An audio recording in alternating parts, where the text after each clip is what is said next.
Olá! Hoje a gente vai mergulhar num assunto fascinante e, ao mesmo tempo, um pouco assustador. Vamos desmontar uma máquina que opera bem na nossa frente, mas que quase nunca vemos: a linguagem. E vamos tentar entender como essa ferramenta que a gente usa para se conectar pode ser, na verdade, a mais sutil das armas. Para começar, vale a pena se fazer uma pergunta. A comunicação é uma ferramenta neutra? A gente tende a pensar que sim, né? Que é uma habilidade para colaborar, para se expressar melhor. Mas e se não for bem assim? E se por trás de uma boa conversa existe um jogo de poder que a gente mal percebe? É que o ponto de partida de toda essa análise é uma ideia bem forte. Não existe discurso inocente. Toda vez que alguém tenta convencer outra pessoa de alguma coisa, não se trata só de trocar informações. No fundo, é um ato de poder. E esse jogo de poder nos leva direto para a nossa primeira parte, a violência silenciosa. É a ideia de que todo discurso com uma intenção é, de certa forma, uma tentativa de alterar a realidade de outra pessoa, de fazê-la enxergar o mundo de um jeito novo. E o conceito central aqui é o tal do deslocamento quieto da vontade. Pensa só, sabe aquele momento quase imperceptível em que um argumento convence a gente? Não é exatamente uma rendição, mas é como se uma pequena fresta se abrisse na nossa mente e por ali entrasse uma nova visão de mundo. Isso não é só compartilhar. De certa maneira, é uma forma de invasão. E o mais curioso é como a gente disfarça esse processo todo com uma linguagem super positiva. Falamos em comunicação eficaz, liderança inspiradora.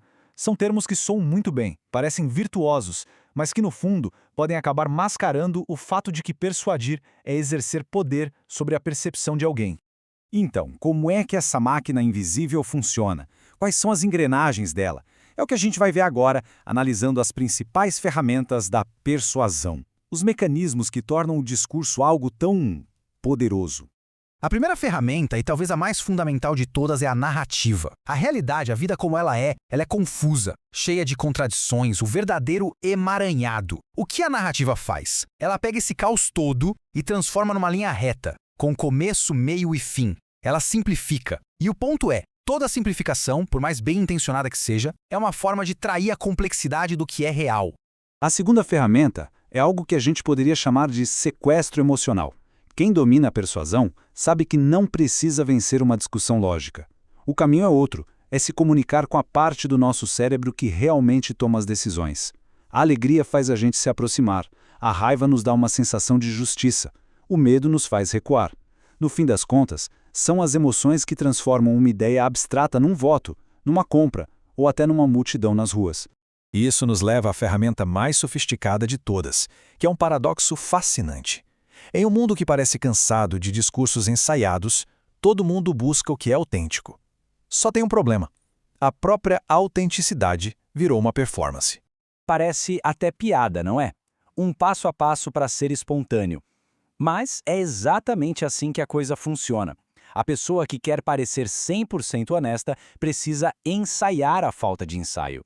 Aquela pausa dramática, a pequena gagueira, o gesto que parece que não foi calculado. Muitas vezes, tudo isso é resultado de um treino meticuloso para parecer real. Certo. Então, se persuadir é uma habilidade tão poderosa assim, o que acontece quando ela não é distribuída de forma igual na sociedade? Isso nos leva às consequências mais amplas de tudo isso, o jogo desigual da comunicação. A capacidade de convencer alguém raramente é só mérito individual. Muitas vezes é o que se chama de capital linguístico. É o resultado de crescer num ambiente onde se pratica argumentação no jantar, onde o vocabulário é rico. Isso, claro, cria uma vantagem estrutural. E confundir essa herança com puro mérito talvez seja uma das operações retóricas mais eficazes da história.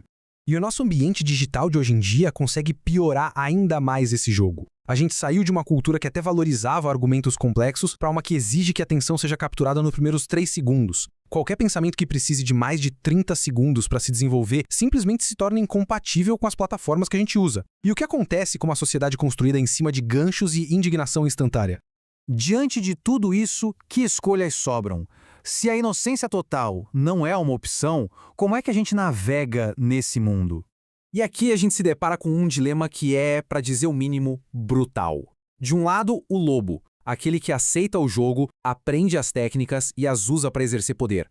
Do outro, o cordeiro, Aquele que se recusa a jogar, fala de forma direta, sem artifícios e por isso mesmo se torna vulnerável, esperando que a verdade por si só seja o bastante. É um caminho que pode ser heróico, mas que na maioria das vezes leva à irrelevância.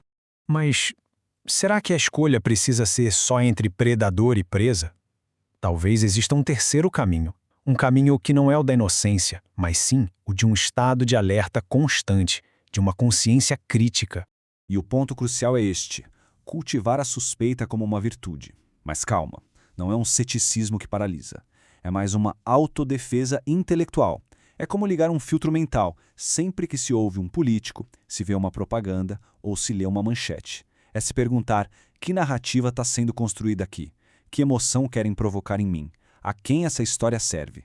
Estar consciente do jogo é a única defesa real que existe.